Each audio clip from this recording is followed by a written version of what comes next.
You're, you're fine. All right. I think we're good. All right. You ready? I think so. I'm, I've never done a live with somebody else, Yeah. and um, I'm a tech nerd. So, though this is on my phone, I'm sitting in front of my gigantic two monitor PC, like, oh, I can do it from here. No, no, you can't. You can't, girl. It's So, only phones and iPads that work well. The rest of it makes it look like you're streaming. yeah. No, So, here we no are. worries. No worries at all. So, I need you to introduce yourself. Tell us what genre you write in and anything you want us to know before we get started. Okay. So, my name is Lysette Blythe. I write new adult, so that point between young adult and like full grown adult, Mm-hmm. college age kind of romance. Um, most of, like, in every single book, you will find a black female character. Mm-hmm. Period. Point blank. And they may not be as neurotypical as they play in their real life or in their Mm. work life, things like that. Um, Something about me. I have a 9 to 5. I've been in IT for 150 years. Not 150. 150 years, girl. And like if you scroll my page, recently there's been Adventures of the Inept Man at my job that like I had basically been doing his job for an entire year. Uh-huh. And the yay of the day is that he was finally fired. And it was a whole spiel. And so like there's videos of me enacting like what I had to deal with on a daily basis with him. Um I'm an IT business analyst. He was our technical analyst, Uh-huh. and he didn't know how to analyze technically at all Well, whatsoever. that sucks. Yeah. So, but he's gone, and now I'm doing both jobs. So they find somebody else, which is okay because I was doing both jobs in the first place. Okay. So, I just want to let you know I've been reading Glory. okay. And it's so much of a cinnamon roll romance. And I'm not used to it, but it's so good. And I knew that man was Samoan. I knew it. I knew it. You ain't even have to put the facial feature. I saw that body. I saw that hair. I saw you ain't even have to put a face on it. I knew it. I knew Whenever I'm at a book event, what'll happen is girls will walk past, they will see her cover, and then they do a slow walk back. And they're like, him. And I'm like, yes, he's someone. And like they'll pick up the book and like snatch it. And I'm like, okay, I it. got Girl, plenty. we, It's we fine. love some Samoan man. Any Polynesian, anything, we love that. Yes. So let's get started. So, Sure. how did you start? How did you get started as a author first? And was your path to publish like this? So I started probably when a lot of authors started, and that was during the pandemic. Mm. Um, the pandemic nearly drove me crazy.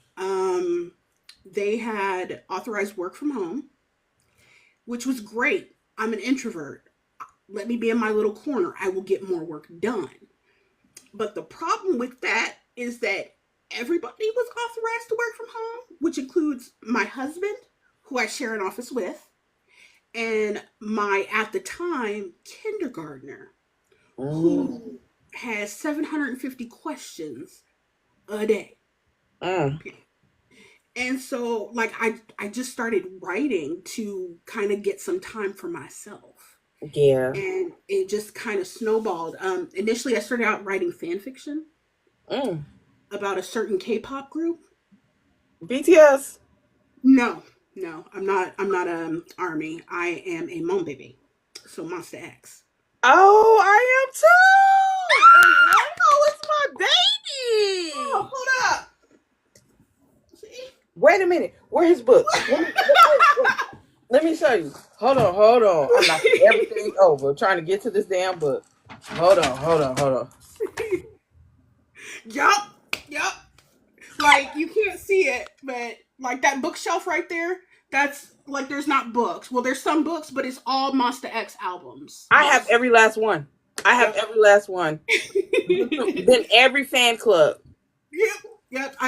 The last tour they did, I went to the one in DC and Atlanta, and I had high touch for both. But it was like towards the tail end of the pandemic, so they were like behind a plastic wall. We got to wave.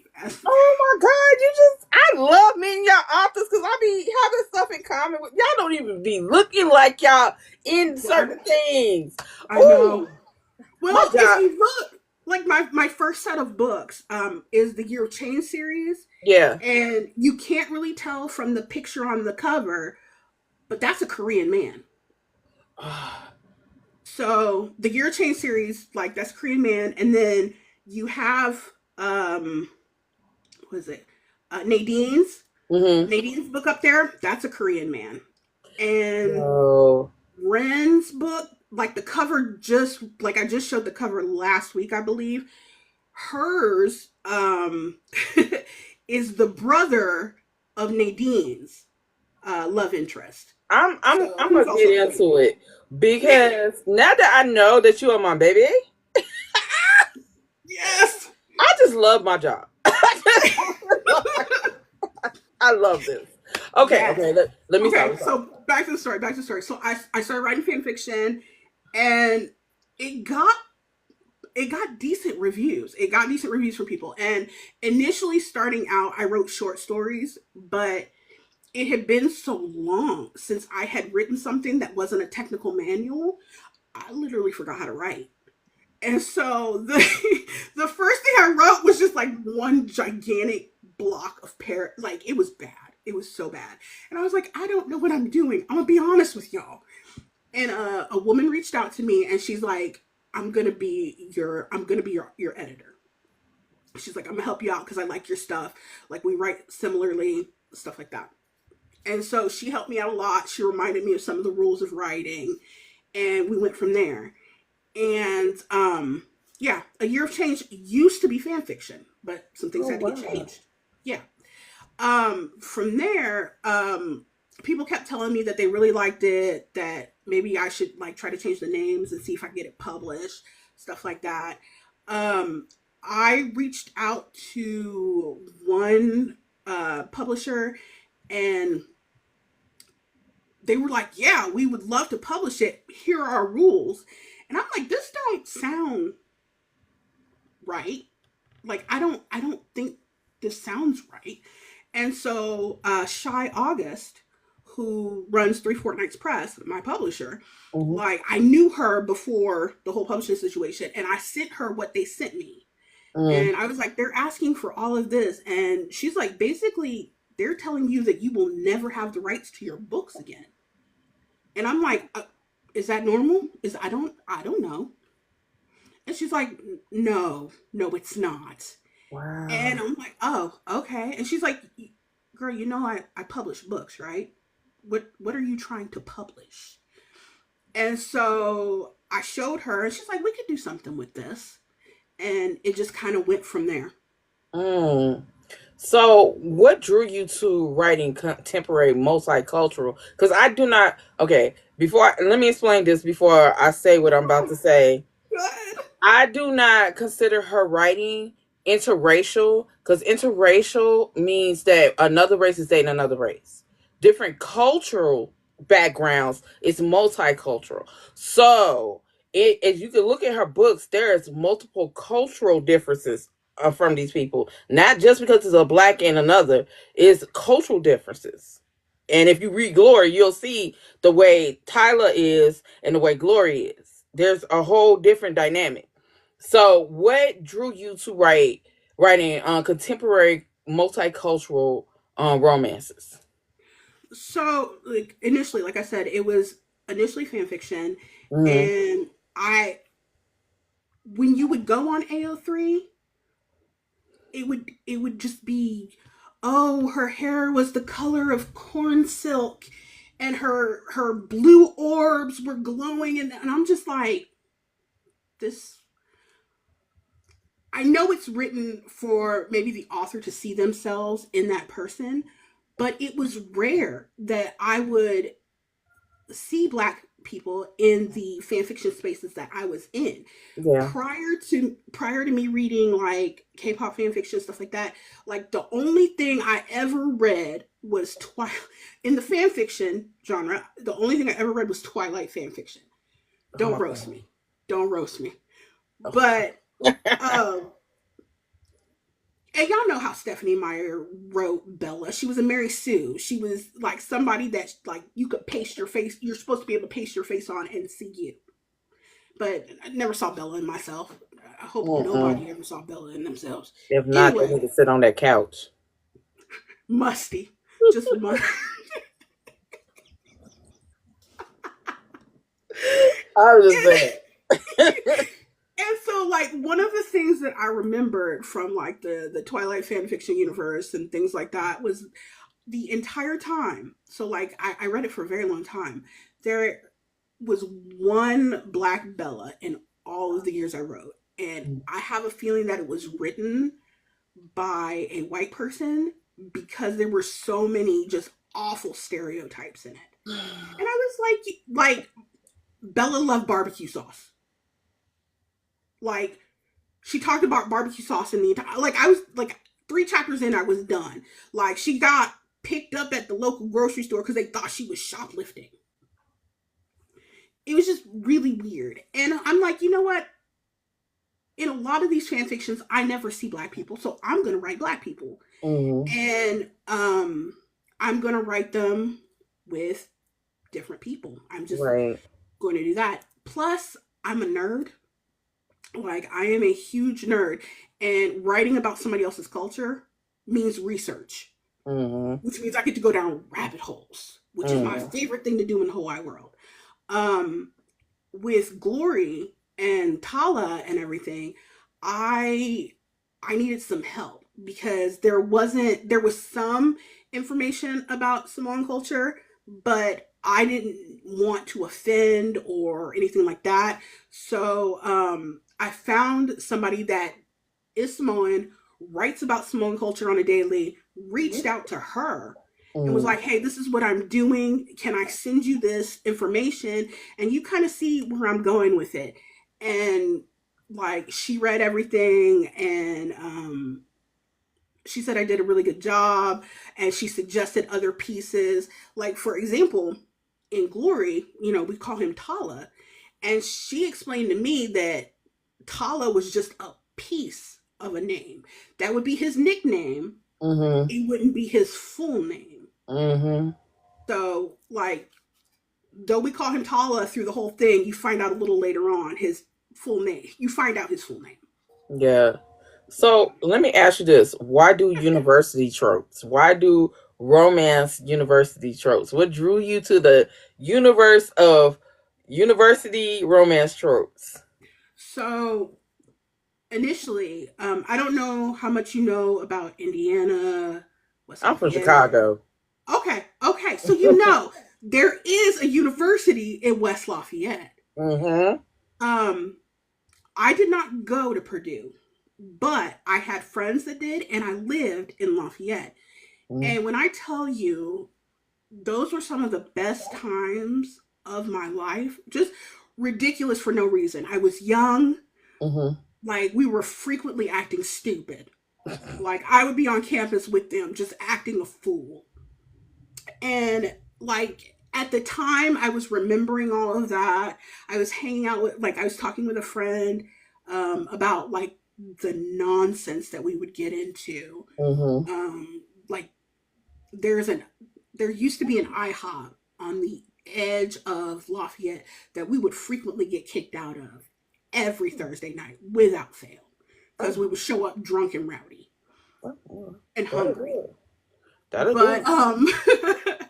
so like that started swirling and then I started thinking of Leah's character, maybe like an overly anxious, overly obsessive type Mm. girl. And it just went from there. Now, after we got done with that first series, I went right into editing the second part of their series because the second part is going to be Leah's story. Mm. The first set was from Xiang Hun's point of view, and the second set's going to be from Leah's while she's in LA. Um, but I went into editing that, and it's a lot of editing. In the meantime, my publisher was like, "You should write a story," and I'm like, "What?" Okay. And she's like, "You should write a story about some girls that try to pledge sororities, fail miserably, but end up with hot guys." I could do that. I could do that. And then I started bouncing stuff off of her, and she's like, "I've said too much. Leave me alone." And like, my humor is a little oddball. So like, I don't know I don't know how far you are in the story, but like they go and they try to get Glory fitted for bras, and it's just a disaster. I am at the part where the deal. Okay, so yeah, you've passed that point. Like Moira like yanks the curtain down because she thinks that Glory's being attacked by the bra lady, and like And I'm Glory's gonna ask you about that because the different dynamics you have going on in this book, I was like, boy, I'm having flashbacks. I did some wild shit in college. Like, what the fuck? you So always you always have that one friend that's just like I still just do. yeah, they just show up out of nowhere and they're just like, "I feel like you needed something. I don't know what it is, but I felt it." You know, those three people would be Tylee, Nicole, and Shannon. That yeah, that would be them. Yeah. Yep. that would be them. But do you consider yourself a new adult? Because I know you said new adult, Mhm. but do you think it borders on YA or just completely new adult and contemporary or just contemporary romance? I think I some like with the Sorority Reject series, I straddle the line between YA and NA because they're young. They're Yeah. like just out of high school. Yeah. So like technically they can kind of be considered YA. Yeah. The first series it's new adult period Mm. because of the fact that they're at the end of their undergrad experience. Yeah. So they're a little bit older. Now, the other stuff I'm writing it's all over the spectrum. Like I have a somebody in one of them that's like 33. Currently I'm writing somebody that's 25, and I've asked Shy about that and she says that's still kind of considered new adult. Yeah, it is.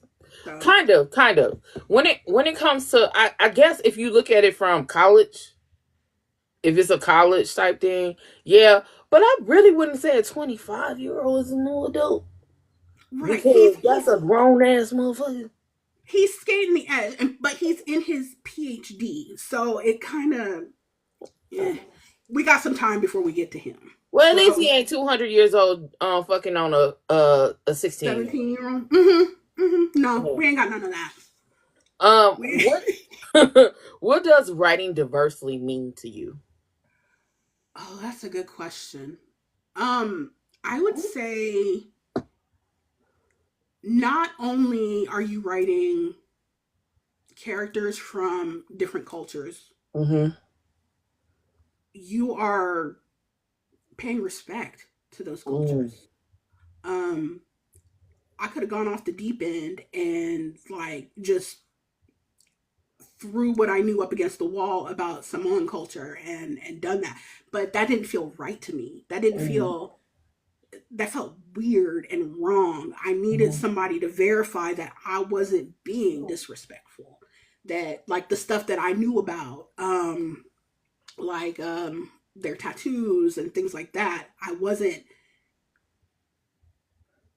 I just wasn't being an ass, you So know? how important is it to do research? Because a lot of authors be out here blowing shit up their ass with these damn cultures that they write, and it's and before anybody say, I'm not talking about black authors, I'm talking about across the board, Right. that you have white authors that stereotype black people and any other person of color, and you have authors that are POCs that stereotype other cultures outside their own based off of whitewashed stereotype, Eurocentric stereotypes. So why is it important to do research for characters when you step into the multicultural or interracial genres? The first thing I'm going to give is an example that we probably both saw a couple weeks ago, where we had that white Oh, please, author. Jesus, don't say it. The guy with the fried chicken? Yeah. And how he likes the snow bunnies? Yeah. Yeah. I don't like looking like a fool. Mm-hmm. That, like, that takes me back to like middle school, high Mm-hmm. school, just being embarrassed, being humiliated. Why would I want that for myself? Because Mm-hmm. the only thing you're doing, while also, perpetuating stereotypes, is making yourself look like an asshole. Yeah. Yeah. When it's simple, like we all have these computers in our pockets. Do just the tiniest bit of research, and you would be like, oh, that's why this isn't good. That's why I shouldn't say this. Maybe I should turn this another way. Or sensitivity readers. There are people out there that you can pay. Now, wait a minute. Because some of y'all be hiring some sensitivity readers, and them bitches ain't sensitive. Them hoes, them hoes out here perpetuating stereotypes right along with your goofy ass. So I'm just And saying. that's another time you need to do research. You need to look and see what they have read sensitively, I guess, beforehand, and see, if what they read sensitively is matching what you already have, Yeah. and it seems kind of off, maybe you should go find somebody else. Or Right. if they're not of the culture, Please. Ooh, if I hear one more, and I'm gonna say this, and I'm not gonna hold your hand. I'm gonna say this. say If it. one more black male author that writes a book and gets a sensitivity reader, and his ass gets a white bitch to do it, and it's about whole ass black culture, I am going to muff you. What in the hell is wrong with you? All I can think of is What do they Brittany know about Mahomes. our culture? How can a white person, please tell me, how can a white person tell you about hoodoo and voodoo? I would. Because they grew up in the neighborhood. I would They step. grew up. I will roll down the hill of nails before I let somebody outside of my culture tell me about my culture. I know. I know. It, I know. I know. And let me give an example of this. Well, not of, and sometimes they may be of the culture, but not be of the culture, if you get my Mm, drift. And I'm going to give you an example of that. Eons ago, before I mm. got my degree, before everything else, I worked 3 jobs. Oh, And one of those jobs was at Books a Million. oh, And one of the perks of working at Books a Million was that you could take any book. It was like a library, basically. uh, You, as one of the retail employees, could take any book off the shelf, take it home, and read it. You just had to make sure you brought it back nice and neat, that it wasn't creased or anything like that. You had to keep it clean. And I remember going through there, and I picked up The Coldest Winter Ever. I am a suburban bitch from the deep depths of suburbia. Like, I grew up in a place called Country Club Hills. wait, in Illinois? No, Kokomo, Indiana. Oh, because I was about to say, shit, that's the hoodest motherfucking suburb I know in Chicago. What the No, no, fuck? there's one in a tiny little town called Kokomo. And so, like, I was reading it on my break at my other job at Old Navy. And a girl that I had gone to high school with, stuff like that, she saw what I was reading. She's like, girl, what the hell is what? I'm like, this isn't for me, I don't think. I don't, like, why is she making all of these choices? And she gently took the book out my hand and closed it. And she was like, you are not of this space. I'm going to be real with you. Because she grew up on like a different side of town. She grew up with people that were like winter. Yeah, I yeah. didn't. I was in marching band. So she's like, you can read it. It's fine, but you're not gonna relate. You're not gonna understand half of this. I'm like, why is she standing there with no underwear on? I just. And she's like, you're not gonna understand. Read the book, finish the book. It's fine, and then go sit down somewhere But you and know think your what? thoughts. But you know what? Just what you said, it's been the nicest way I've heard anyone say it, because these ragamuffin ass bitches get on here and they be sitting up here saying, "Oh, I don't like urban fiction because you know what I'm saying. Oh, this is just too struggle love." First of all, there's no such thing as struggle love. And second of all, why are you reading it if you know you can't relate to it? It's called urban fiction, urban romance, street lit for a reason. And now I'm 100% better because like that was in my 20s, and I know that maybe I'm not going to relate to that, but I can still read it and I can still enjoy it for what it is. Yeah, So yeah. that it took her. Shout out to Jessica wherever she may be. It took her being like, "You're not going to relate, but you can Mm. enjoy." See, So, see, see, see. Don't mind me. Every other word out my mouth is gonna probably be like these dumb bitches. that But, is okay. but I'm just That is saying. I'm just like that's how I am at work. Like 150% of the time, my poor boss. He's like, "You're gonna get fired, and I'm gonna be very sad. Who's gonna fire me? Who's gonna do what I do?" I'm just saying. I'm just tired of all the videos. It's I annoying. know. And the think Um, pieces, and yeah, I get it. are they really think pieces? More like, bitch, you don't fell off this tree. And Pieces. hit every dumb stick on the way down. Everyone. Every last one of them. You know what I'm saying? Lead the podcast into the podcast bros that don't make no sense. There you go. There you go. So, what makes contemporary romance stand out as a genre for you? So it's easy for me, if that makes sense. Right. Um, so I look at like let's give Kimberly Lemming, for example, Mm-hmm. and how she does like this amazing world building for almost like these sci-fi type Mm-hmm. situations. I've tried. Like I've kind of like delved into the research of how to create a fantasy type world, how to do stuff like that. And I get about 15 minutes in and I'm like, let me go get a glass of milk or something cuz this is Now too I much. need some milk. Exactly. That's exactly how I feel. Like I'm like this is too much. But I can write about today and now and maybe a little bit in the past. Yeah. Historical romances, like that's going to take me so far down a history hole, and what tends to happen with that is if I go too deep on a hole, now I'm focused on being 150% historically accurate Mm. and I've completely lost the plot. Like Mm. I'm over here and I'm supposed to be right here. Yeah. And like there's no getting me back. There's no reeling me back in. I think Yeah. that might be a neurodivergent thing. I Yeah. don't know. But I will stop writing and I'll just like be in a spool of research and never write again. So kind of gotta be careful about that.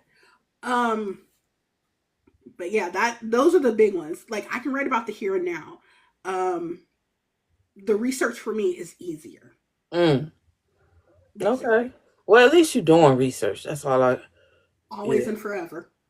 Do you think multicultural romance allows you to explore different aspects of the Black diaspora through your male or female characters? I would say yes. Why? Because as an example, all four girls in the sorority rejects, Mm. they're all black, but they all come from different backgrounds. Mm. Um Glory, her parents are professors. Mm. They're like upper echelon academics. They're fairly well off. You've got Birdie, whom like her mother is dead. Mm, She's lived with her aunt. She lives on like a rough side of Indianapolis. She's not going to have the same background as Glory, or mhm. even as Nadine, whose dad is a dentist, and her mother was a dental hygienist, but once she was born, became a stay-at-home mom. Right. Um, and then Moira, like her mom, I don't really get into what her mom does. Her mom doesn't really do anything because she doesn't have to. Mm, Um, her father passed away, and there was a big money situation. yeah. So her mom's cool. Um, but it allows me to see other sides that maybe I wouldn't see. Right. Being who I am. I like that. I like that you dive into the different, because the one thing people got to understand, African Americans, whatever region, whatever communities we come from, it's all different. Our Mm-hmm. slang is different. The way we dress is different. The way we act is totally different. Our upbringing really makes us to who we are. Oh, thank you, Code. Oh, cute. Thank you. But it really makes us to who we are. So I like that you take a little piece of everything. I like that. And and then in the series with Leah coming up, she makes a friend who is also black, but she is from Texas. Mm, So we'll get to see the difference between Indiana, like from the east side, and then like upper crust, kind of rich, like ranch girl from Texas. mm. So yeah. Okay. What makes a great female character in your eyes? One that has sense, number one. Like one of the things that I hate reading is like, for example, a girl is being stalked. She knows she's being stalked. Yeah. Um, she has all of this protection, but feels the need to dodge that protection because she just needs a moment alone. That is one of my biggest pet peeves in the entire world. Like, girl, you've already said you're fearful for your life. Why are you running from security? So, somebody that has sense, Okay. um, somebody that has a clear goal for themselves. And to be clear, that goal does not have to be education. It doesn't have to be anything. In the sorority reject series, Nadine is child free by choice. Period. She reiterates that multiple times Mm, in the books. It doesn't change. That's her goal. Like, you can take all them parts out of her and scramble it up in a blender. She don't give a shit. She don't want kids. She has no mhm, problems with kids. She has no problems with her friends having kids. She will spoil them like the auntie she wants to be, but she does not want kids for herself. understandable. That is that is her goal. She wants to grow up. She wants to become a food scientist, and have a house, and then like stay in vicinity of her parents because she loves them very much. Hmm. Like, so, a goal for yourself. And I would like it if the goal wasn't love. Does that make sense? Mm, Like, I just need to be with somebody and be in their skin. I No. mm, Find out who you are. Find out, especially in the age range that I'm writing in, mm. figure out who you are. Glory, she didn't care about boys. No, She she just did wanted a not. friend. She was more Like, about sisterhood. She was right, more about friendship. Yeah. right. And like part of that is because her mom was like, they ain't gonna Her they ain't gonna work. mom. Oh, wait till you get to book two. We find out some dirt. We find out some Jesus. dirt. We find out why she is the way she is. Wow. So, what aspects of black characters written by non-black authors do you feel are often hmm, missing things, and how do you showcase those things that they are missing in your books? A lot of times, like it goes back to that whole stereotyping situation. Mm. Um, you know, you will get the loud, the angry, the magical Negro trope, Yeah. which hey, um, I try to showcase the differences in all of us. Mm. You know, um, we're not allowed to be weird. We're not allowed to, like, if we succeed academically, like we have to be on top of everything. Like it has to be, you have to be fashionable, you have to be academically smart, you have to be, organized. I'm smart.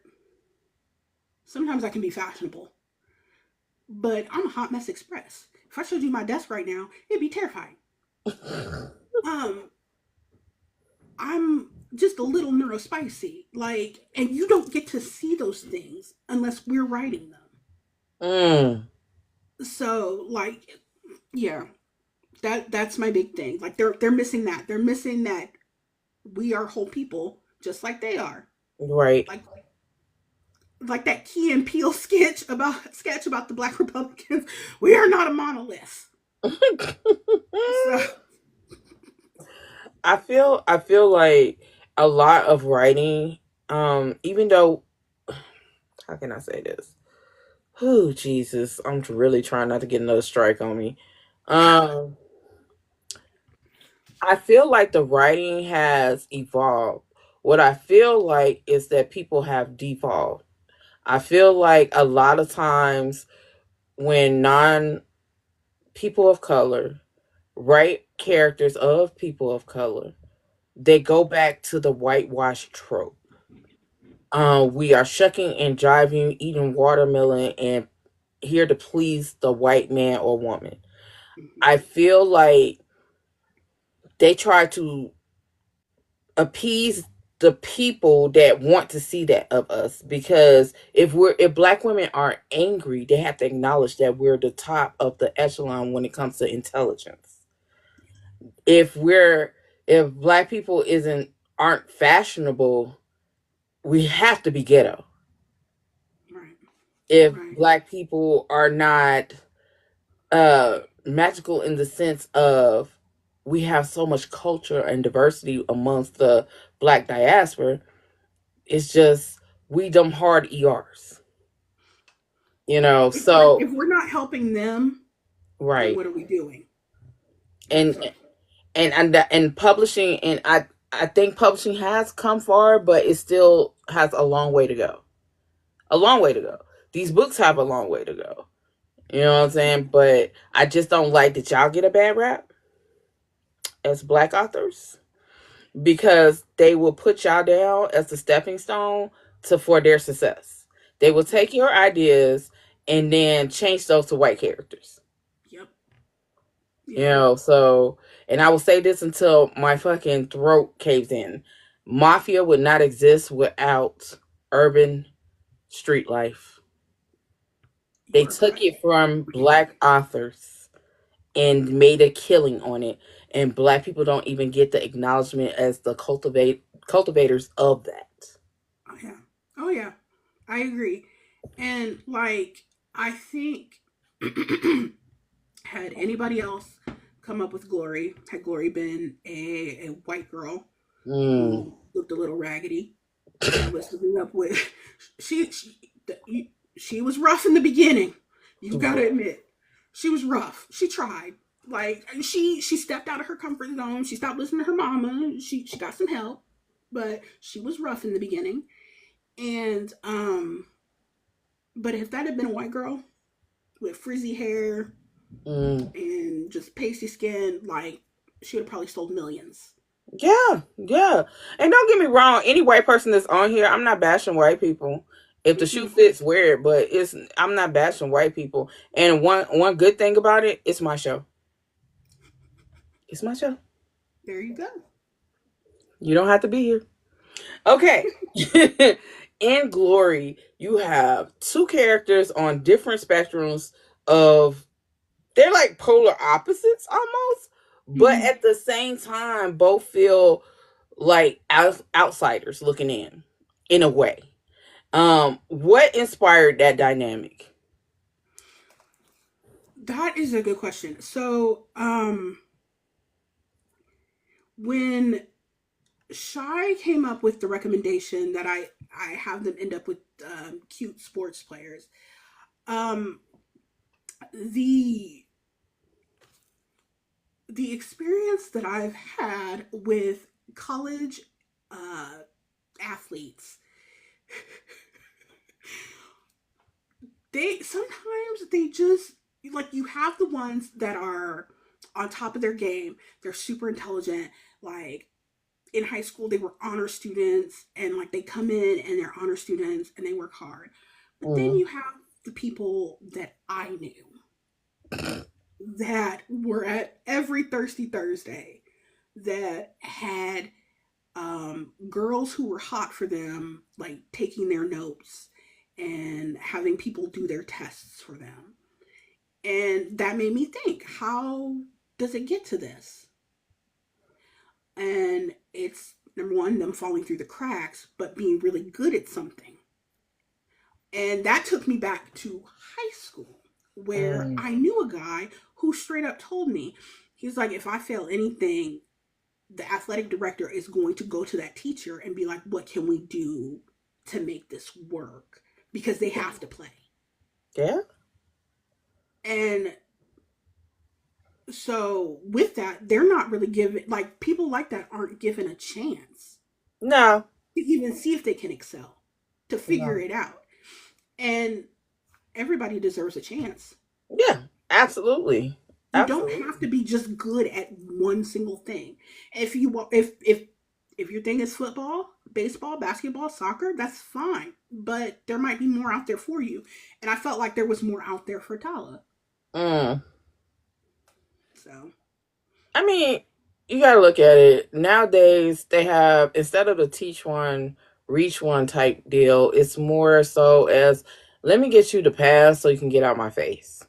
pretty That's just much. like the little student that is suing his school district because they let him graduate with a 3.4, right? Mhm. He can't read. I'm not surprised. He There's can't read. there's a gentleman here on TikTok. Like, I watched him from the beginning where he couldn't read hardly at Yeah, I all. know who you're talking You know what I'm about. talking about? And like Yeah. he's like at one point he was reading The Giver, and like that struck me because I read that when I was in the fourth grade or something like that. Yeah. But So but that's the thing. yeah, yeah, completely, But it's a completely. thing, it's more of a thing in black communities, like in Latino communities, than it is in any other community. Especially if they're good at a sport, if they're good Absolutely. at something that can get them out, they don't care about the rest. They're just trying to get them onto the next level, not realizing they're going to need Mm, those pillars behind them to continue on. Because if you don't know how to read, what's going to happen when a contract's placed in front of you? A lawyer can exactly. tell you anything. Look at Floyd Mayweather. He couldn't read for a long ass time. But see, the thing about it, it's not all teachers. You know what I'm saying? There are teachers out there that are pushing literacy and all that stuff. It's the school boards Hmm. that is fucking these kids up. It's really not the teachers. It's the school boards and their policies. Yep. Because a teacher don't do what these policies, they lose their job, their livelihood. Right. Because a principal will be real quick to go to a teacher and be like, so I heard that you're giving so Mhm. and so a D. What can we do to fix that? What? Because they've got to go. Like, It's this was, crazy. yeah. Like, So what? yeah.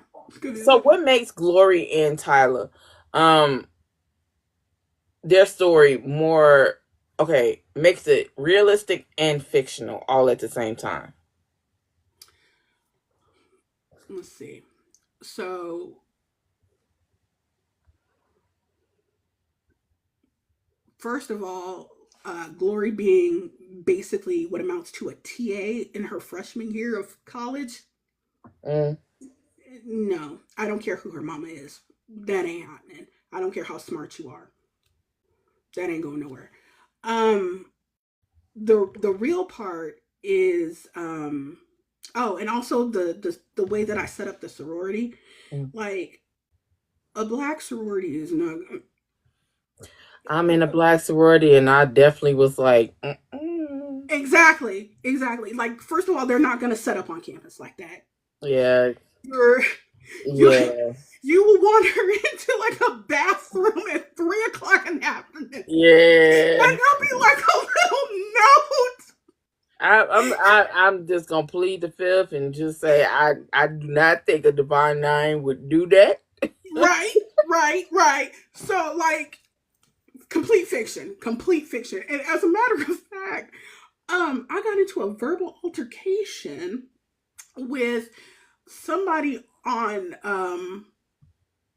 TikTok, like, because I was talking about, like, I wasn't even talking about a black sorority. I was talking about a white sorority. It was like a rush week, and it was those people doing the weird dances out in front of the.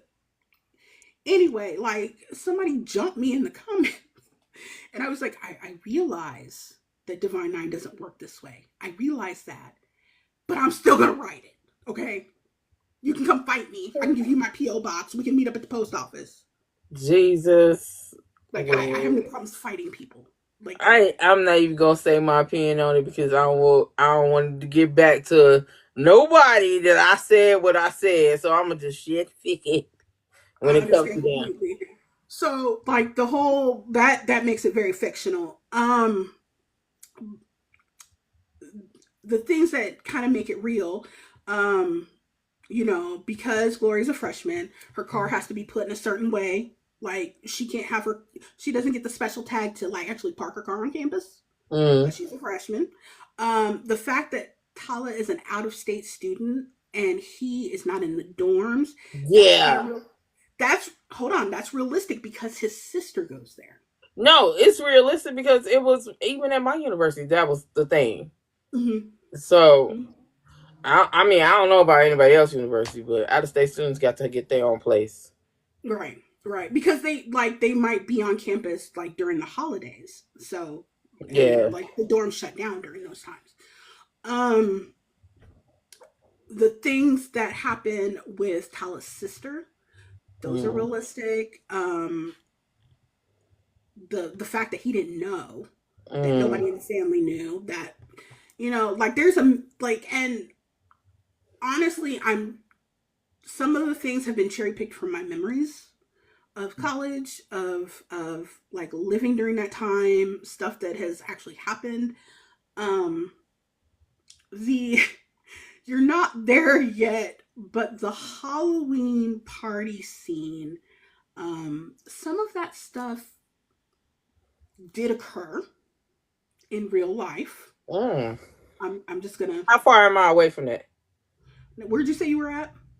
I was at what they made the deal. You've got a bit of time. You've got a bit of Okay. time. But it's her first Halloween party ever, and like they're all dressed up like sexy, except for Moira. I'm just, Moira. There's a boombox involved with Moira. I'm just gonna leave it there. Okay. Okay. She's literally my favorite character in the whole wide world. She's got problems, but don't we all? Like, Yeah. So you incorporated the family dynamic where the pressures of appeasing your parents and living up to their dreams and their expectations. And then you also has a flip side where it is you yourself put so much expectation on yourself where you want to be successful to help your family regardless of what they're saying. We don't need that. We just want you to be happy. You put that in the book. Why was those themes important to put in the book about the societal pressures of parents and the societal pressures that we put on ourselves? so the parent situation at 18, like you've barely scratched the surface of life. Yeah. And so all you know is the adults around you and what they expect from you, Right. and things like that. Glory, she took she was kind of weird. Like she understood what her parents were saying. She believed what her parents were saying to an extent, but she also believed maybe things could be better. Maybe things could be Mm. different. Like she looked at her mother and she looked at how she dressed, how she acted, Yeah, she and was she's talking like, about that French braid. right. Her mother doesn't try.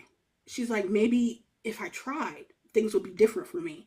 Not knowing that maybe in the past her mother did try and that this is the result of that because her mother never Mm. talked about it. You find out about that in book two.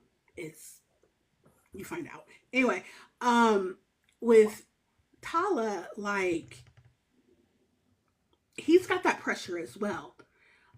You're not far enough into it to see his uncle make a reappearance. And Okay, wait. I knew it because when the coach was saying, "Yeah, I knew your uncle in the beginning," and she was saying how great of a player he was, but kind of had a pause for a minute, and he was like, "Yeah, he's the best man I know who plays sports." I knew something was gonna come up from that. well, it tells you in the beginning, like Jace didn't make it. Yeah. He didn't make it to the NFL. But in the beginning, you just see Jace as the supporting person Hmm. that wants to help Tala live his dreams, this, that, and the other. But further on in the book, you see that maybe he's seeing himself in Tala. Mm. Maybe he's seeing that he could go the distance. He could live out their dreams. Oh. And um when Tala starts deviating from the plan, you know, like Yeah. he's supposed to major in general studies because those are the easiest classes and they know that he struggled through high school, so he needs to stay right here. And he's talking to Glory and enjoying one of his classes, and well, maybe I could major in this. And it might be difficult, but maybe I could get help too. His uncle is like, hold up, this don't sound like what we've discussed. And that's when shit gets hairy. Yeah. So like those pressures that you see with Glory and her needing to conform, you're also going to see with Tala too. Mm. I can imagine. I can imagine. A lot of Samoan families are huge, huge, and a lot of Yes. Black families are huge because I'm one of 8. Right. My mother is one of 12. My father is one of 9. My dad was So, one of mine too. Yeah. I totally get it. I get it. So, you also wrote a plus size Hmm. character. All three of the Why? girls in the sorority rejects, with the exception of Ren, they're all plus size. Why is that important to show plus size representation? Because we're not there. We're not there. And if we are there, we're the sidekick. We're the Mm, funny one. We're the one that, is like we even get the stereotypes. Like we're back in the corner eating pasta. child. I mean, pasta good. My big back love it. Not my fave, but you get what I'm saying. Yeah. Like we're always in the back seat. We're always in the back seat. And in the first series, Leah is tiny and she's got like issues about her weight, about possibly getting big. So like I wanted to go on the opposite end of the spectrum with that. Mm, Um Glory has a little bit of problem about her weight, but it's not her main focus. And then yeah. as we go on, Moira, like at one point she quotes, "So what? I'm big. That doesn't stop you from wanting to fuck me." Facts. Facts. So I'm still pretty. I'm still, Facts. and then like the same thing with Nadine. Like they know they're cute. Mm-hmm. Like plus size is just a descriptor to them. It It's is. not who they are. And I needed to show that.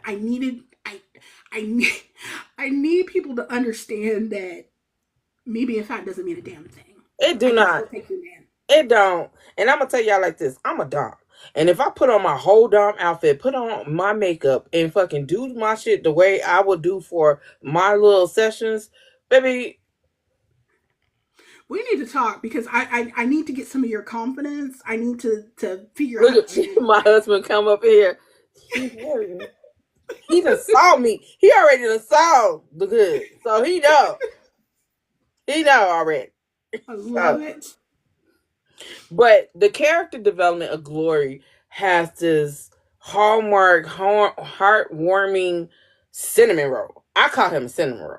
I don't care what nobody else. I call him a cinnamon roll, and he gives that cinnamon roll energy, and he's so lovable.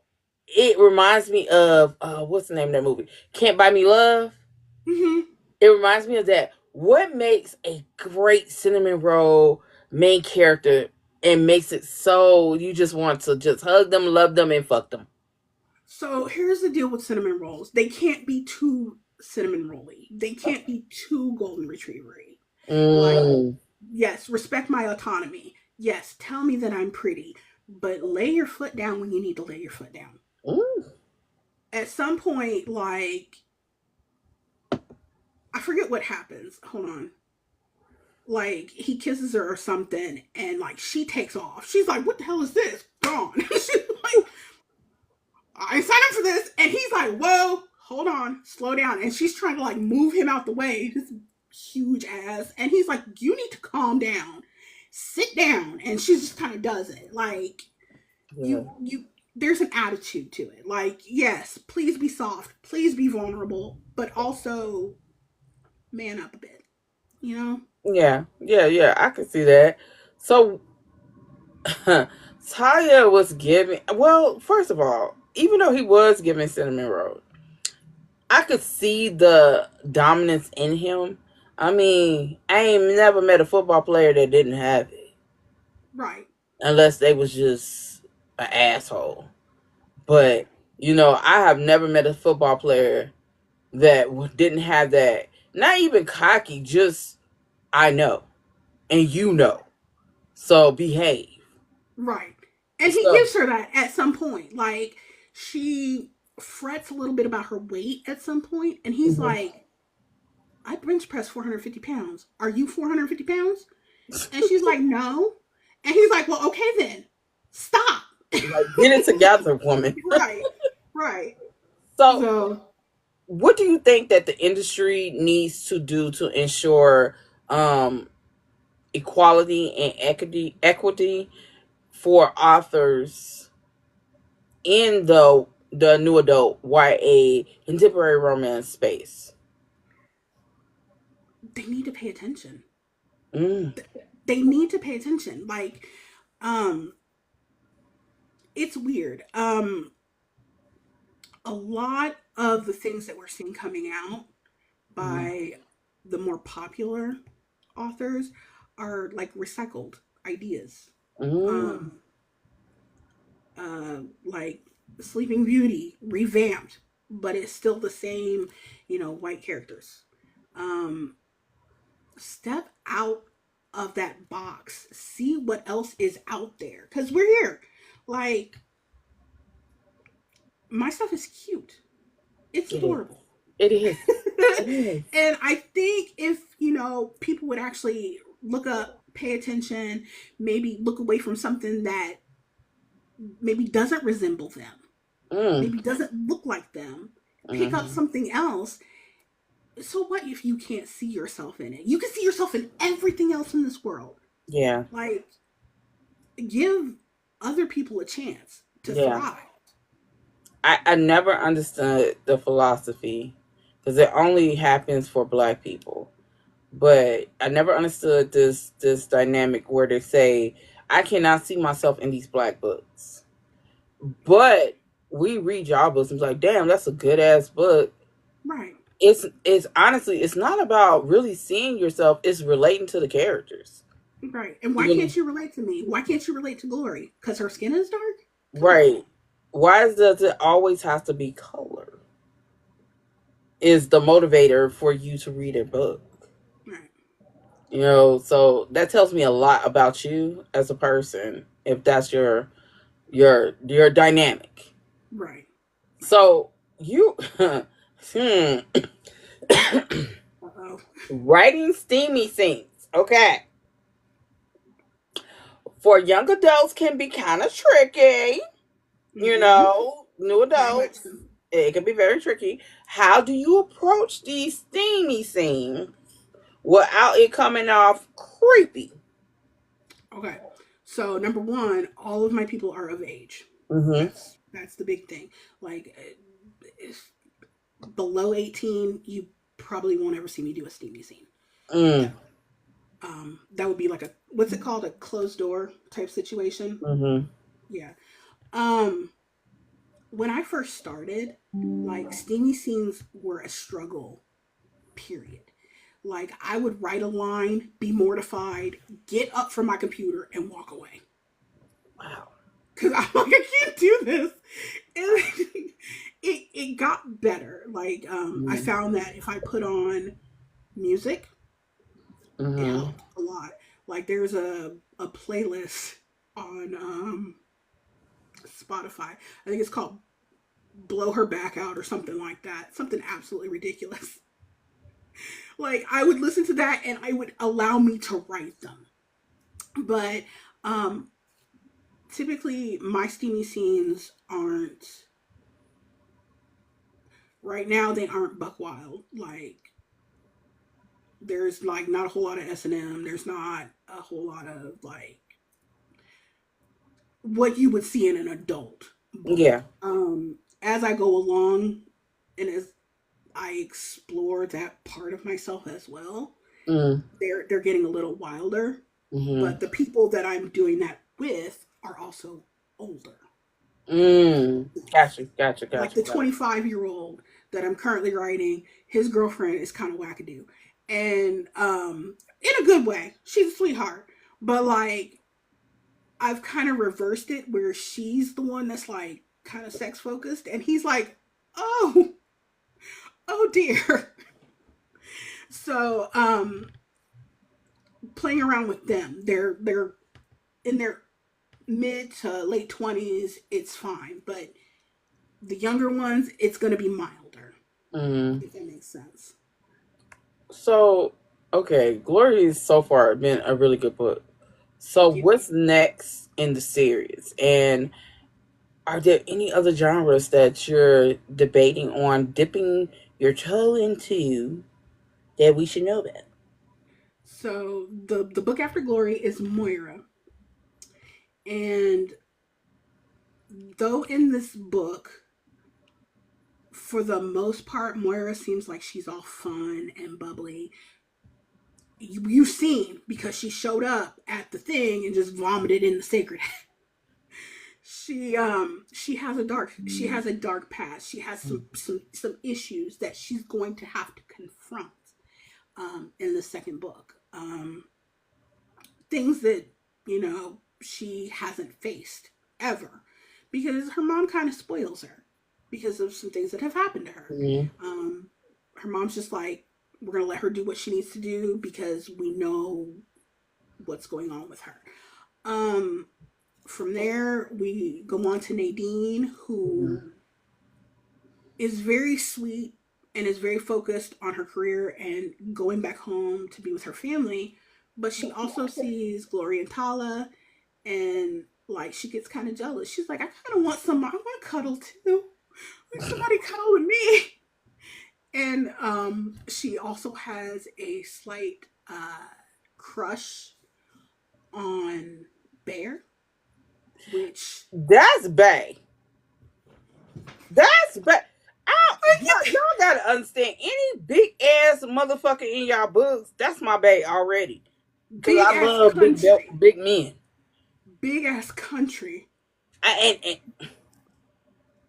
and I and love and gentlemanly and just as he's more cinnamon roll than Tala is, to be quite honest with you. I just love big men that look like bears.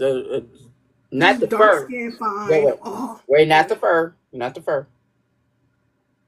Just the bigness. Yes. I don't need And you big, to Give me Yeah. fur balls. No. Bear isn't hairy. He's Bear because he's just a big dude. And I And love big men. I plus just he don't. hates his first name. So Well, man, that's that. But I love big men, and I'm happy that you put one in there. Besides the yes. Samoan that I am in love with. As you should be. He's gorgeous. I love Tala. He's sweet. But yeah, so we've got that going on, and then this year I'm supposed to release the second series of A Year of Change, which, Mm. like I said, is Leah's side while she's in LA and trying to cope with the fact that the man that she's fallen in love with is back in Korea, and Mm. they're having to figure that out. Can you give me And a then one hoe? Can you give I me? actually do. I actually do, but of course his name is not Wonho. So he, he ends up with the most loud, ridiculous ass girl who gets mad because she's half Jamaican and he has eaten all her meat patties. Oh damn! Yeah, he's eaten all her Jamaican beef patties that she had stored in her freezer from her mama and like goes ballistic. It's great. Anyway, So let me ask you this: go for it. are you gonna give me a paranormal? I'm gonna ask every author that come on this motherfucker.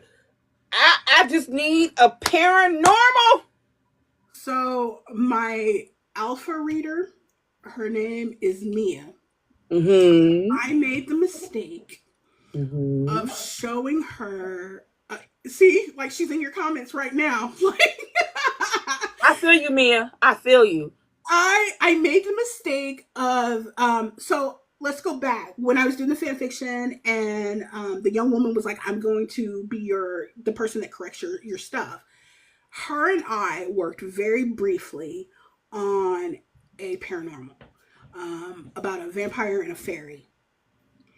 And it's not all the way written. I think like I have maybe 3 chapters done, if that. And like I made the mistake of sharing them with Mia. And now she has a calendar reminder that she reminds me, I think, what, once a month that I need to write it. You do. You do. I'm telling y'all. Look, any author who got a future interview with me on here, I'm gonna ask you. I don't give a. I want my gargoyles, cause Goliath will always be back. Okay, so I I want that. so just so you know, the whole situation of and it's not a vampire. He's a suck. Are boys Woo. succubus and girls incubus? Is that or is it boys incubus? The boys are Whatever. incubus and the girls are succubus. Okay, so it's an incubus. The whole story came about, and like I know you'll understand this because you're mom baby. The song in the middle of the night That is my favorite fucking song. when Chun Kyun is talking about meeting at the Motel 6, like every time I hear that lyric, I lose it and start laughing because the only reason you meet at the Motel 6 is to lose a kidney. I'm gonna show you. I'm gonna show this picture. I'm only gonna show it briefly because ain't nobody trying to get kicked off TikTok. Right. Um, where? Hold on, because I just need someone. He could be black. He could be Asian. I don't give a shit. But I just need someone.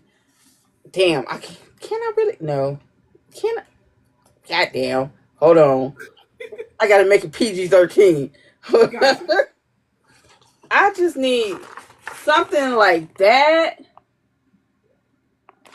You know what I'm saying? I don't give a damn what motherfucker color that motherfucker is. He could be purple for all I give a fuck. All I'm saying is I want the paranormal. I need the gargoyle. Now let me tell you something about fae and fairies.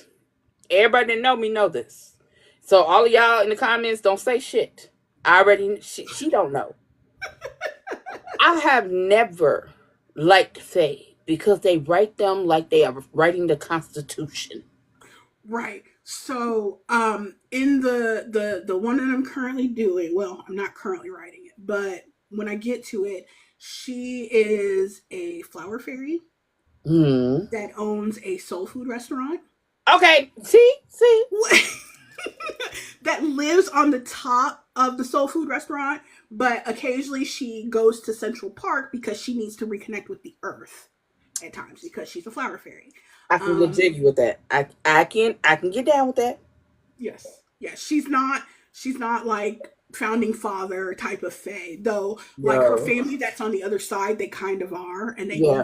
they want her to come back, but she's like, I got sweet potatoes in the oven. I gotta go. I'm sorry.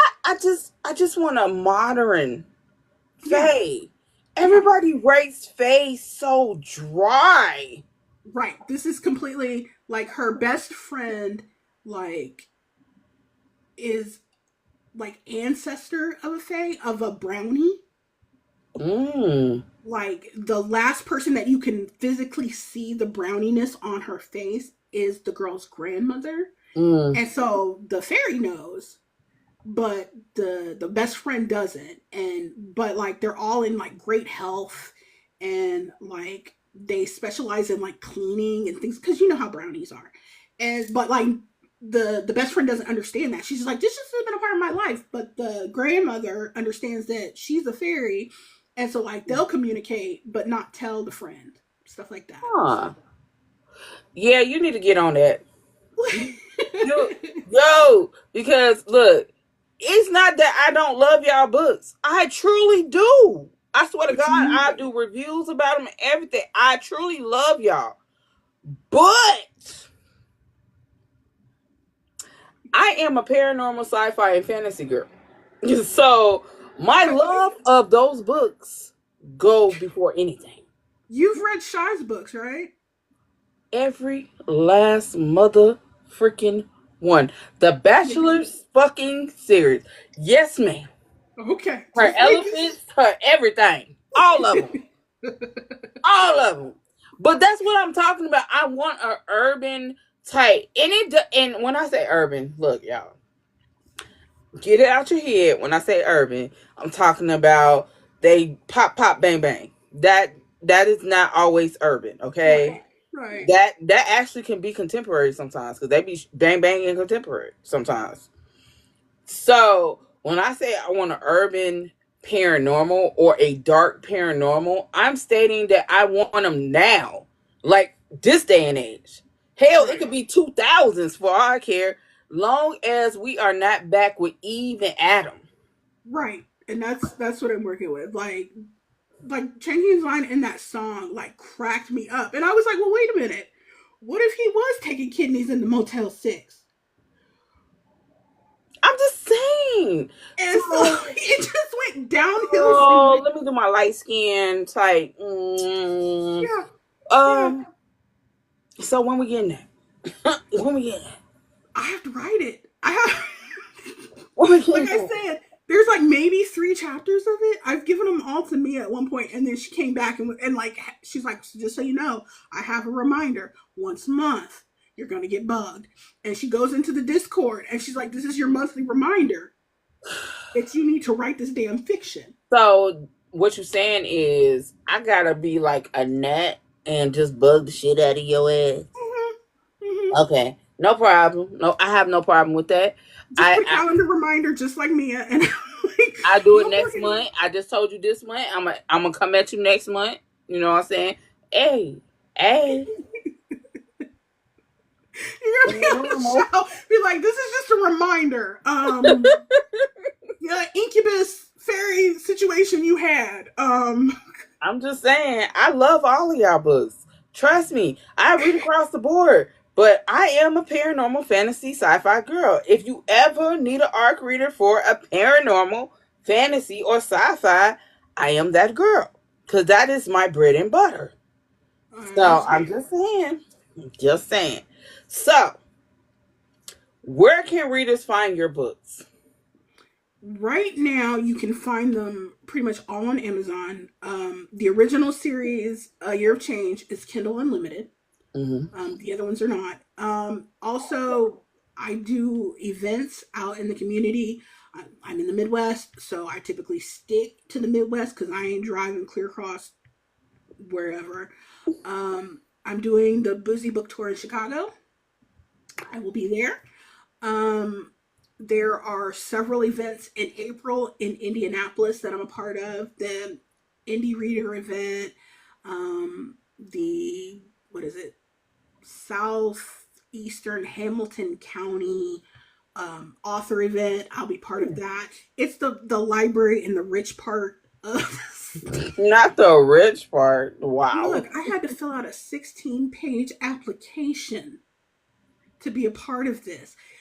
It's for the library. Oh my Yeah. God. And they had a whole list of rules that I needed to abide by. And I'm just like, the Indianapolis Public Library, I filled out a 1-page application with my name and the books that I write, and that was it. That's a lot. Dang. Yeah, it was 16 pages. They wanted to know, you know, what could you bring to this function? And I'm like, black What in men the in the moms of presence of white liberty? people. What in the fuck? It was wild. It was a wild workshop. Yo. So, but I'll be through that. Like, also, if you want a book and you don't want to go through Amazon, which I completely understand, I am chronically online. Send me an email. I got books here. I can sign them and send them to you. Oh, it was intense, Brianna. It was like, I'm like, what? And then they were like, we need a copy of your book so we can figure out if. And I'm like, I don't know you. So here's what we're going to do. I'm going to send you the first 5 chapters of Glory. We'll do that. Jesus. Yeah, Okay. it was good enough because I got accepted. But yeah, it was a lot. Okay. I do want to say this. The Boozy Book Tour in Chicago is going to be amazing. I looked at the space today. Oh my God, it's gorgeous. I'm It's excited. it's gorgeous. And we are incorporating. Y'all about to find out online. With Boozy Book Tour, we always do a day before and we have the meet and greet and usually at a bookstore and stuff. Guess what y'all get to do in Chicago? What? Y'all get to learn how to step. Because y'all going to learn how to do stepping from Chicago. Not, I know y'all don't want to hear R. Kelly, but step in the name of love type stepping. Got So you. Got you. y'all going to get to learn how to step the day before the book signing. I gotta find a cute outfit. So you get to learn how to step like you from Chicago. I'm excited. I'm so excited. Mm-hmm, mm-hmm, mm-hmm. So that's the day before. Usually we try to do it at a bookstore, but we decided, you know, why not? Chicago, do something a little different. Yeah. It's I never the love it. same.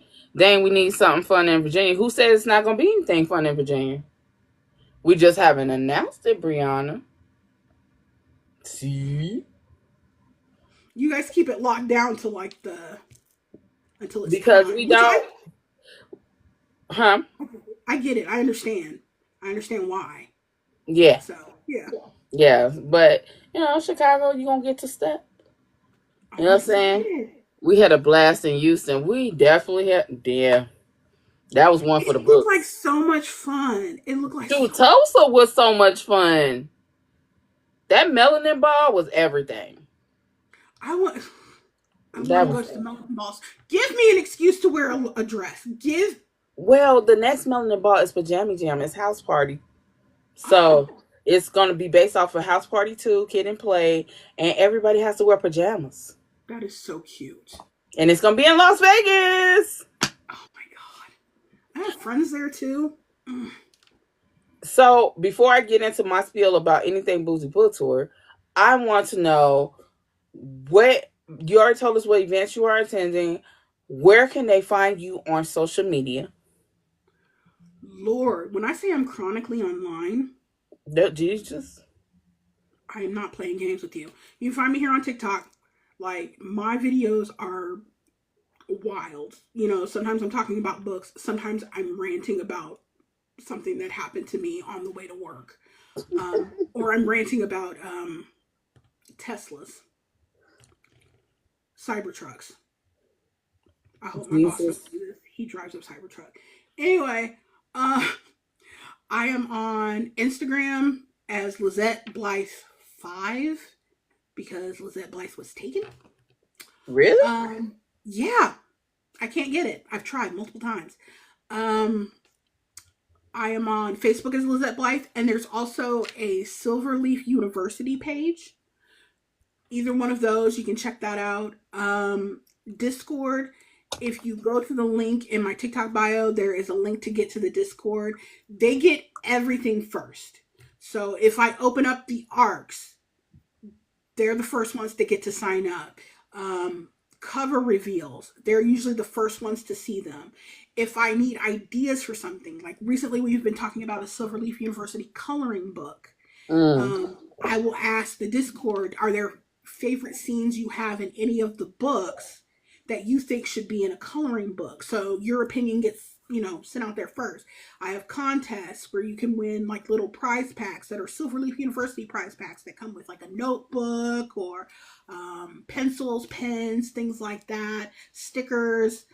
When I'm testing merchandise, because I have a sublimation printer, like I will send out the test stuff to you guys, things like that. So that's a big one. If you're interested in free stuff, freebies, you want to have your opinion heard about books, if you want to be like Mia and remind me monthly that I should be writing the paranormal book, jump in the Discord because that'll be the first place that I answer stuff. I think that is it for the most part. Yeah, yeah. Well, before I get into the housekeeping of the podcast, I just want to say thank you for coming on. You're so sweet and you're so funny. And the fact that you're a mom baby. I really, oh, show you. I have He went to not the met a military. lot. So I appreciate that. And the fact that my baby one hoe, because my husband, all he heard about was one hoe. I even have a blanket with one hoe on it. I have a Shonu blanket, the Shanket, as we call it, and I have one with Hyunwon. Mm. But but yeah, I appreciate you. And if you let me know which ones that you don't have a Monster X, let me know because I have extra of Oh, everything, cool. Yeah, and I will most definitely send it to you. that's exciting. I will let you know. I have most of their recent stuff. I showed up I around. have their very first album. I think I have that too. Like I Yeah. found it for really cheap online. But I showed up around Fantasia. Like that's when Oh, I. I got everything past that. If you need it, I got you. I got everything that come with it. I got you. Oh, Yeah. I got you. I got you. I appreciate it. No problem. Just let me know what you need. I got it. And plus, it'll make my husband happy, like more room. I understand. Believe me, I understand. So, with that being said, do you mind if I do a little housekeeping for the Do it. podcast? Let's hear Okay, it. let's start with Boozy Book Tour. Boozy Book Tour will have dates at Raleigh, North Carolina, May 17th. It is a treat. That place that we are going to is immaculate, beautiful. Are we having some the day before? Of course we are. Are we telling you now? No. You will find out in a little while when it get closer to the date. Arlington, Virginia is July 26th. And, you know, it just might not be in Arlington. It might be outside of Arlington because Arlington, mind you, we don't get paid for this. We paying for this. So therefore, it might be just a little bit outside of Arlington, close enough that you can drive your ass there, close enough that you can go to DC. So it might be in the middle, but it's still the Arlington area. We tried, Jesus wasn't with us. Okay? They were making it difficult. Right. Orlando, Florida. That is our collaboration with author M. Monique. So that is September 6th around Labor Day. So if you want to get a quick little getaway from the kids before school starts, come to Orlando, Florida. We are going to have a ball because we have some things planned. Am I going to tell you? Absolutely not. But no, we are. Just look at that one video with the girl, the African girl, be like, I want to be on a yacht. I deserve Oh, it. Shaking my ass. Yes. So if you want to come to Orlando, that is September 6th. That's in Florida, and that is with collaboration of M. Monique, the author. Then we have Chicago, October 18th. That is going to be amazing. It's also Halloween for us. We're doing it early because not everybody's going to come out on Halloween. So it's October 18th. It's going to be Halloween themed, and we're going to have a good time, and we're going to step. You're going to learn how to Chicago step the day before. Then 2026, we have the next Melanin Ball. These tickets are already open. It's going to be February 27th through March 1st. It is a 3-day event. Wow. It is a 3-day event in Las Vegas. We plan to have it at Caesar's Palace, but unless you're giving us $50,000, that's not going to happen. Okay? I'm But mad. it'll be at a hotel in Las Vegas. It just ain't going to be Caesar's Palace. Maybe it'll be MGM Grand or some other hotel. But unless you contributing to that $50,000 in those rooms, I'm just saying. Ooh. But we will be having a 3-night event. First night we are renting out the theater so we can all watch House Party 2. Then after the movie is done, we're going to play laser tag and bowl and play arcade games at an arcade place, which will be Dave and Buster's. So we are going to have a fun fucking time. And then the next day, we are going to have the Melanin Ball, which will be the Melanated Culture book signing. And then it will be the Melanin Ball. The Melanin Ball is a time, y'all. We don't expect y'all to act like authors. We ain't asking y'all to act like readers. We asking y'all to have fun. Ask anyone who came to the Melanin Ball, it was not professional. We was partying and drinking a lot. But this time around, you're not dressing up. You're wearing pajamas. I'm dressing like T-Boss from TLC because I like her. I like the creep The pajamas. silkies. The Yeah, silky. yeah. But it's mine gonna have Boozy Bookstore on. That's it. Oh, it's cute.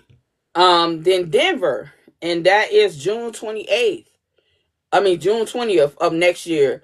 That will be the dungeon.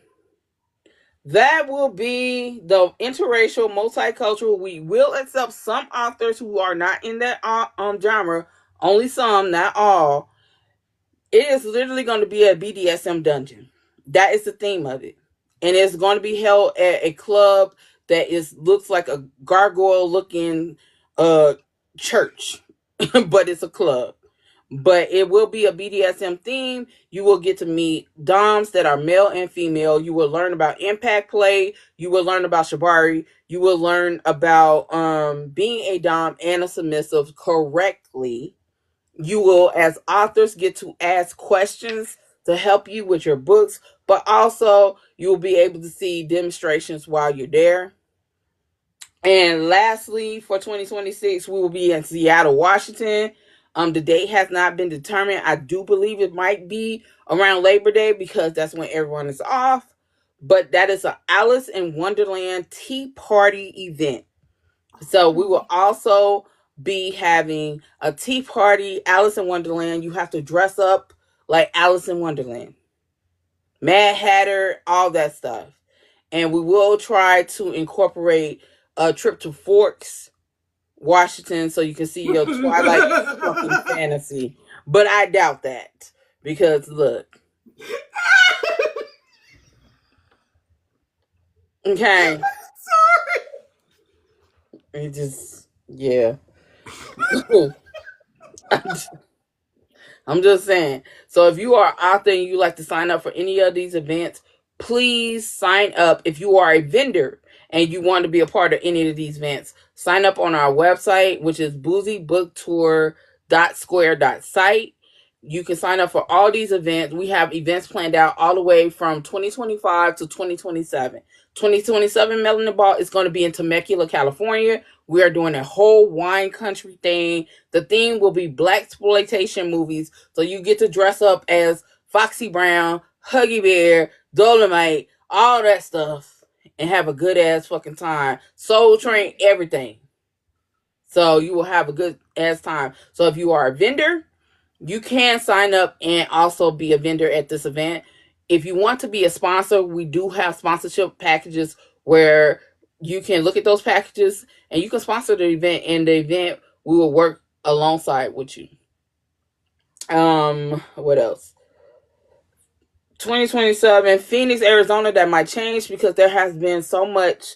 Y'all love Houston so much that we might be coming back to Houston in 2027. Yeah. Uh-huh. And we might have a theme that y'all, because we are going to start doing themes, 3 a year theme book events. And the last one will be Savannah, Georgia. And that is going to be Hornet Mansion, Eddie Murphy, Hornet Mansion. So that gets your big gowns and ball. And we're going to do it Hornet Mansion style at a freaking mansion. Yeah. Savannah is gorgeous. It's absolutely beautiful. So. Yeah. So you have your list. Pick one. Pick one. Because this is the last year we're doing multiple cities, like 6 or 7. We are only doing 3 cities for now on out. Because it's a lot of work and it's only 2 of us. And our spouses are like, what y'all doing? too much going on. Yes. So please sign up. And if you find in your heart to be a sponsor, please. Because the money goes directly to the event. And also in Chicago around August time, for early August, I will be coming on here asking for authors to give books to the youth, because it's a back to school event in Chicago, and with everything going on with banning books, I want to give books back to the youth, because these are not the books they're going to see in their library because of the situations going on. So if you want to give your book, please do. We will be out there with the aldermans and police and everything else trying to help the youth. And it's a back to school type thing. And before she even say anything in those comments, I have made a social media Black girl content creator book planner. It has your social media. It has your giving yourself what is it? Shit, I don't know. Self-care, self-love, gratitude, and your goals. And it's for 2025. It's 3 planners in one. So it's in my link in my bio. You can get it. All right. And lastly, YouTube. Thank you guys for coming to my YouTube and getting me to like 900 subscribers. I hope that you continue to watch, and if you're new to this right here, you can go on my YouTube channel and you can see these videos and other videos that I've done with authors. So thank you. I think that's it. I think I did it finally. You did good. Oh Jesus. Okay, but thank you once again. I appreciate you. I can't wait to meet you in person. So excited. I am too. I get to buy my Samoan book. I will have one already made out for you. Thank you. You hear that, babe? You get to buy some more books. But thank you, and it's a pleasure talking to you, and I hope I get to talk to you again in the future. You too. What's your paranormal book? Thank you so much for having me. I appreciate it. This was fun. With your paranormal book? Put the monthly reminder. But thank you, and I will talk to you later. And bye, everybody. Bye, guys.